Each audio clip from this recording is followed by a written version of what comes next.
Hey everybody, I'm Hugh Brownstone for Three Blind Men and an Elephant, and I am in a new secret location, it's not so secret, with Sean Robinson, here to talk about the Panasonic S1H. Now we've gone hands-on for about an hour, and you know me, I'm terribly slow about these things. I need a lot of time to understand what it is that I'm looking at, which is why you're on again. Yeah. Would you please take us through the S1H and how it is very different and yet very similar, not only to the S1 series, but to the camera that Claudia will not let go of, the G9. Yeah, so the H kind of rounds out that three-act play that we're having with the S series. We have the hybrid, the photography-oriented one, and then now we have our cinema-oriented one. And I use that word very specifically, cinema-oriented, because there's a lot in this camera that is very well known in the cinema crowd that differentiates it from the photography or the hybrid or YouTube content creation world. Things like iris and shutter angle, just vocabulary. Yeah, shutter angle, iris, the fact that it's a fan-cooled system, that's not something that you see in a consumer DSLM style camera. But knowing Panasonic and knowing our heritage, we carry a lot of things that we've tested to become tried and true. Things like from the G9, the ergonomic, the general ergonomics, the top plate LCD, the general feel and control of the dials, the Which is menu fantastic. systems. Yeah. So a lot of this has been carried over and just kind of built upon for the cinema crowd in this case. Super simple things like everyone, really missed a screen that does this. Oh, it's back. But then also like finding a way to improve it, because this is great. It's cool to have this, and it's cool to just kind of slap a vari-angle screen on it. But instead we also looked at it and said, well, this still can run into some ports on the side of the camera, which is something that, the community has definitely made very well known with us. So we've just made it that you can also flip this out, and then now you have a totally unobstructed access to your ports. It's very interesting that you say that, because as a hybrid shooter myself, which means I'm also very much a photographer, there are many photographers, in fact I dare say that most photographers prefer the tilty screen when they're looking to shoot from waist level, that they have one less thing to do than flipping it out. Oh yeah, and I'm wholeheartedly in that group, sorry. But I much prefer having a screen that's on optic axis so that I can see and shoot here. Now granted, I understand, shoot vertical, you still have to have the flip out, as none of you can see what I was doing. But that's where my S1R comes in. So they interplay incredibly well in this system, and same with the G9, the GH5. It's a system that as a whole, you have a solid plan from the 4/3 cameras up to full frame, and then now into Vericam and things like that. The thing that's so interesting about this camera to me is that it is an even better melding of the cameras that you've talked about than I think the original S1. It's like the GH5S because it has dual native ISO. Correct. Yep. It's unlike the GH5S because you didn't have to do a low megapixel count sensor. It's still 24 megapixels. And you didn't have to delete Ibis. Correct, yeah. So a lot of that is just from things that we've learned and possibilities that the new full frame format allows us in design, where on the GH5S it was a multi-aspect sensor, so it's I think a 1.8 crop instead of a 2. So you do run into technical challenges of the sensor not being able to move as far, if at all, out of the circle of coverage.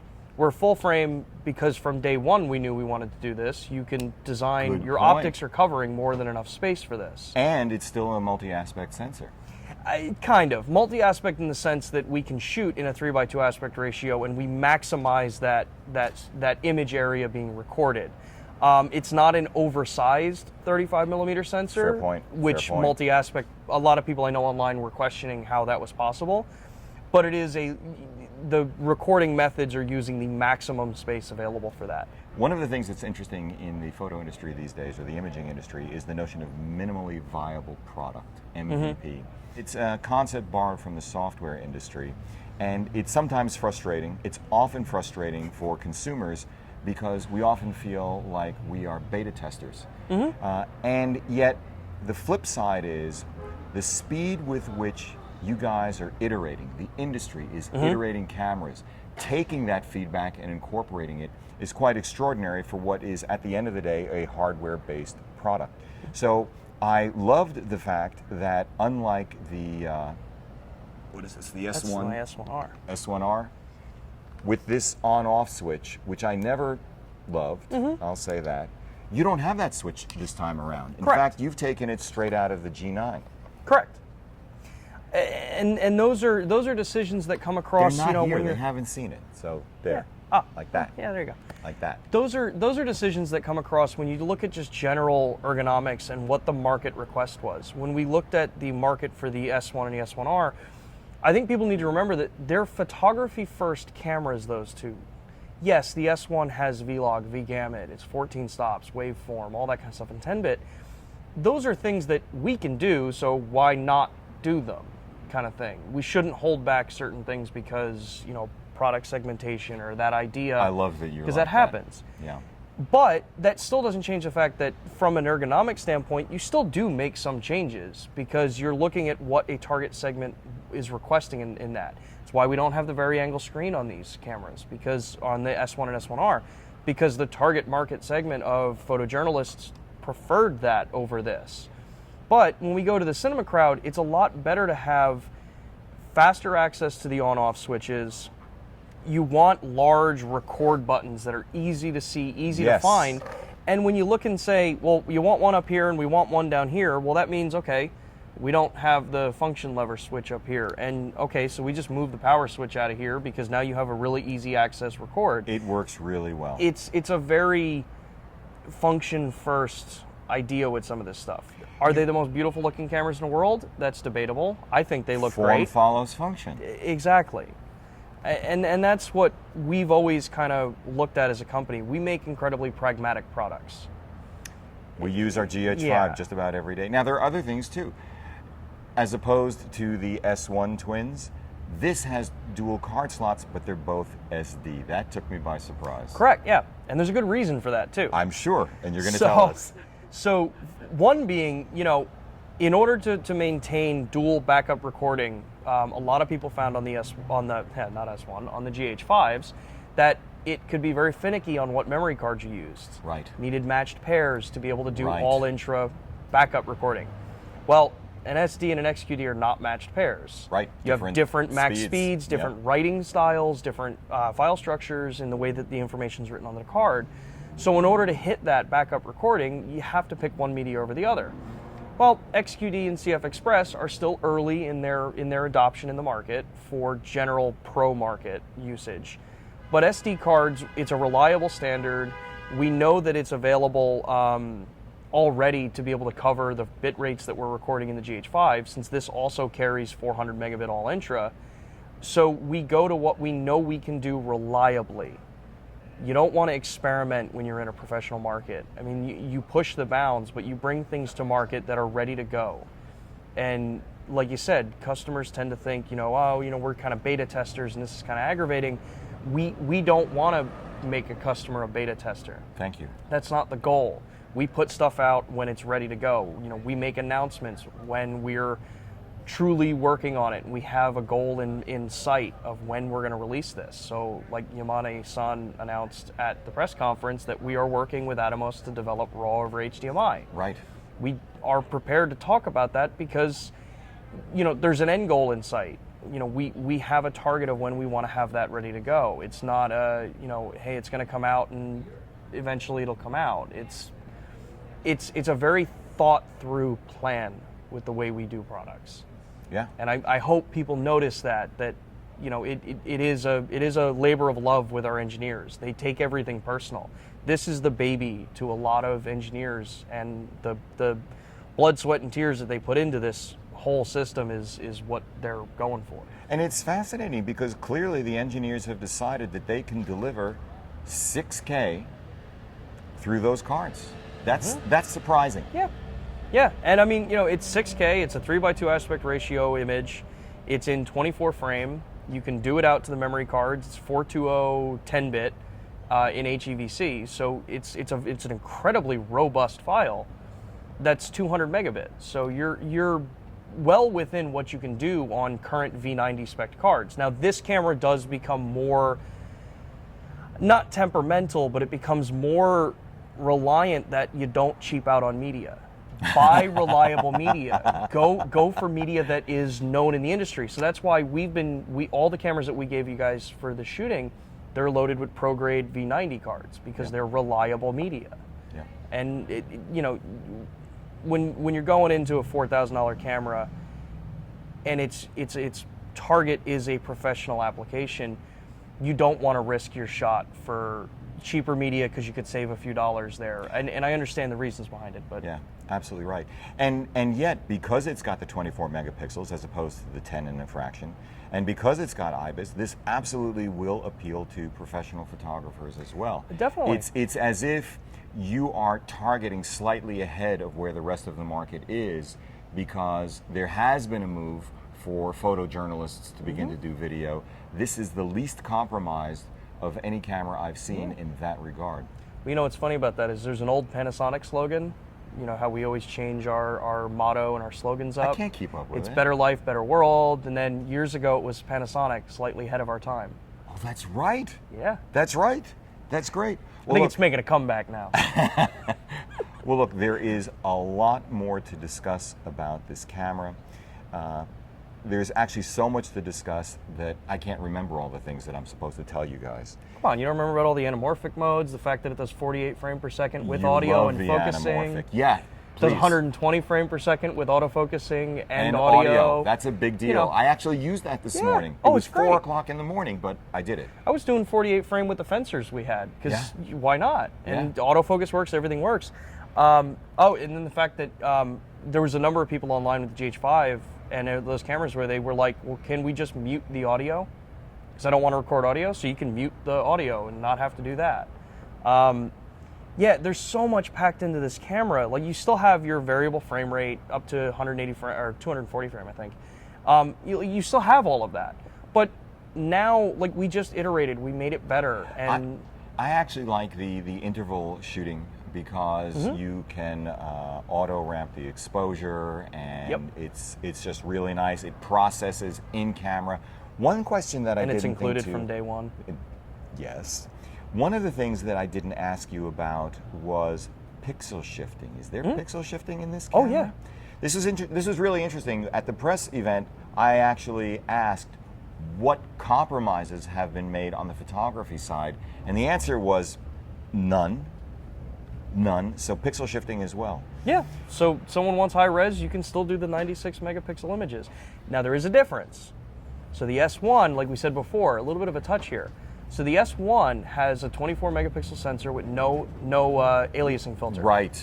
Or no anti-aliasing filter. Yeah. This camera does have an optical low pass filter. Right. That was really interesting because you guys said very specifically, we know we're giving up some sharpness, but that's the right trade-off for a cinema-oriented camera. Exactly, because for photography, moire can be something that can be fixed. Right. Not all the time. I know there are situations where it's near impossible to correct it.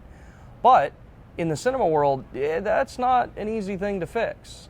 And most of those cameras, it's better to have it like that because you can still have a super sharp image, but if it's too sharp, you run into those challenges of now, you know, you're shooting a wedding, you're shooting a set, you know, drama, and someone walks in with like a real fine houndstooth shirt or something. Now it's just all rainbowy and just bleh. I have another thing that we haven't talked about, which I think is outstanding, because every now and again, it may not look like it, but in the middle of recording, I will sometimes panic. This is new news. And I'm panicking because I'm going, did I actually turn it on? Did Claudia actually turn it on? It's not a Claudia thing, it's a me thing. And I am so excited that I didn't have to say, is it on? Because I see the tally light. There are tally lights fore and aft. Yeah, so I got them on. Yeah. So we have a front and rear tally light, and you can toggle them on or off, whichever one you want. If you don't want them on at all, that's cool. And even better is that the rear screen has the red frame around Also, to tell that's you it's terrific. recording. Yes. Plus you have a red blinking light. plus the memory card blinks. So if you can't tell it's recording now, I'm sorry. This is the hue specification. How many ways do we need to tell you that this is on? It's great, but the other thing. One more, and the battery, the memory card light also goes. I know. I saw that. They did it just for me. Just for me. Thank you so much, man. Thank you so much. The other thing that's nice about this is that I've recorded local township meetings for our documentary work, which will go on for multiple hours, and I actually hot swap the cards. Oh yeah. But I am also hot swapping the batteries. The issue then is that with these tally lights, I can close the rear screen, I can save the battery drain, and it's a lot better. I really like there's that. another option for you too. That powers over USB. Oh, I did that this morning when we were doing the intervals. Yeah, that's right. So yeah, that's right. But that's also the thing, is that in general, you need a camera that can be able to record long form if it has to, but then also be able to be run and gun, walk around the street with it, and have stabilization. So our engineers and our team, work tirelessly to kind of address as many things as they possibly could in a form factor like this. I actually want to talk to you about Ibis because I'm looking at your spec sheet last night and I'm seeing 6.5 stops, which is amazing in and of itself, but it's the footnote which really caught my eye because it was 6.5 stops out to 200 millimeters with your 70 to 200. That is the best I've ever seen. Yeah, and that's because of dual IS. A lot of people ask, well, what does dual IS give you? Body stabilization can only be effective up to a certain field of view because as you start to go tighter and tighter, the sensor can't move enough to cover the image shift. Right. Optic stabilization traditionally is always better at long telephoto because that optic can shift the image around and focus it back down into the sensor. So by combining them, that means that we can push further and further out with it, and the better it gets tuned over the years, the further it can go. When we first launched it, it was like out to 140 millimeter, 35 millimeter equivalent. Now we're out to 200, 35 mil that's equivalent. That's a big deal. Now that does have to be with an optically stabilized lens right now. Right. That is the dual IS system. Right. Otherwise, you're getting 6 stops of stabilization, which I mean, that's still not anything to shake a stick at. So. Really.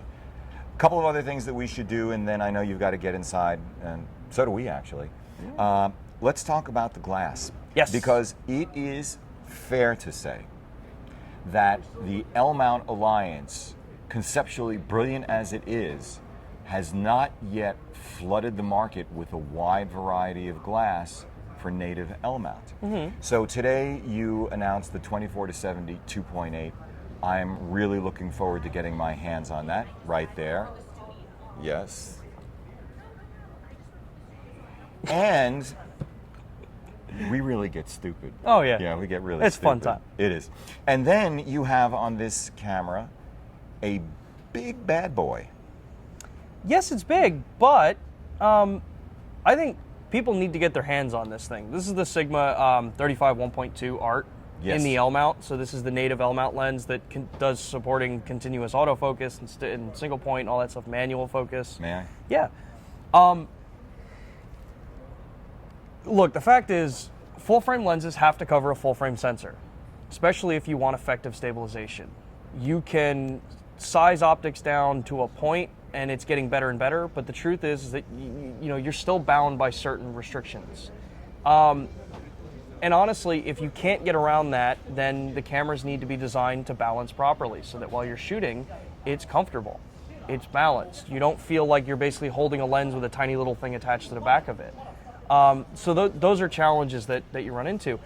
I have been shooting this for the day so far, and I am blown away by this lens. It is really well balanced.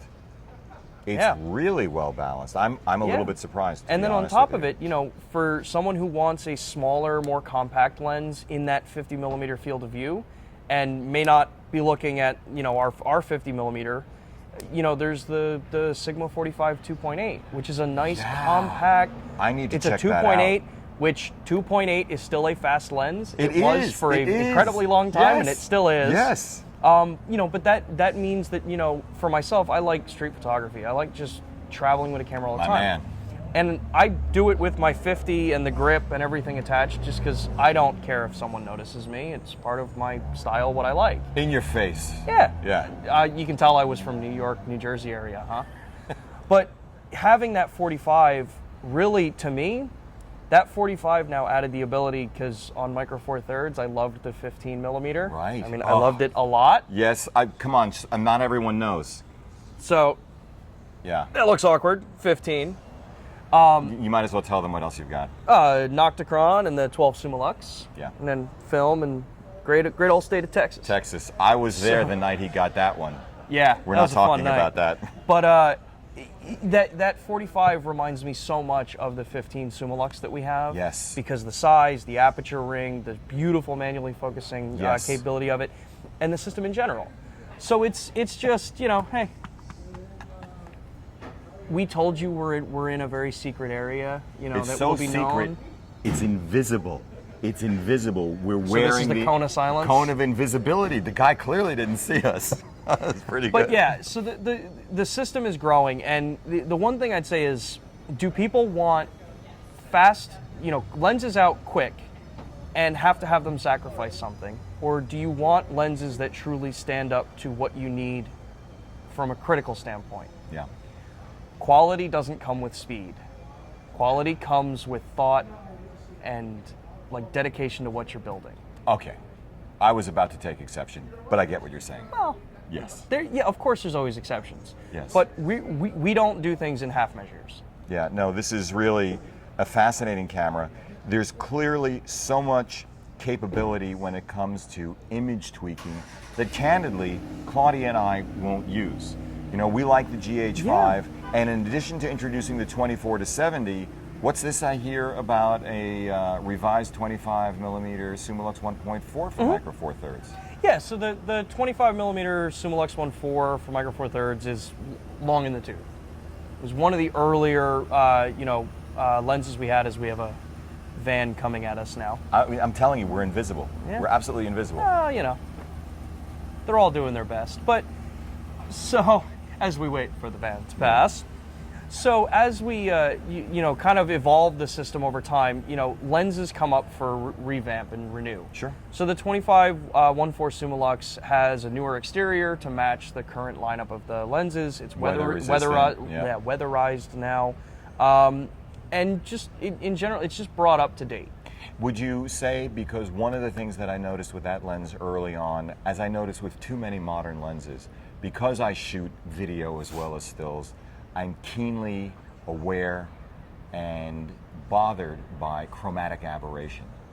And some of these early lenses had more chromatic aberration than I would like. Has that been specifically addressed? I don't know if the optic design on that lens has really been changed much. I think it's more of just a refresh to bring it up to date, to make it more compatible with the system, with weather resistance, things like that. I haven't shot it yet. So I honestly don't know. We'll have to take a look, although I've got to say, we've been using the 10 to 25 1.7, and that is a killer lens. Killer lens. But that's another review for another time. In the meantime, man, I'm going to cut it here. We know we have to get inside, but always a delight. Thank you so much. Always a fun time. For Three Blind Men and an Elephant, I'm Hugh Brownstone. A lot more coming. We'll see you soon.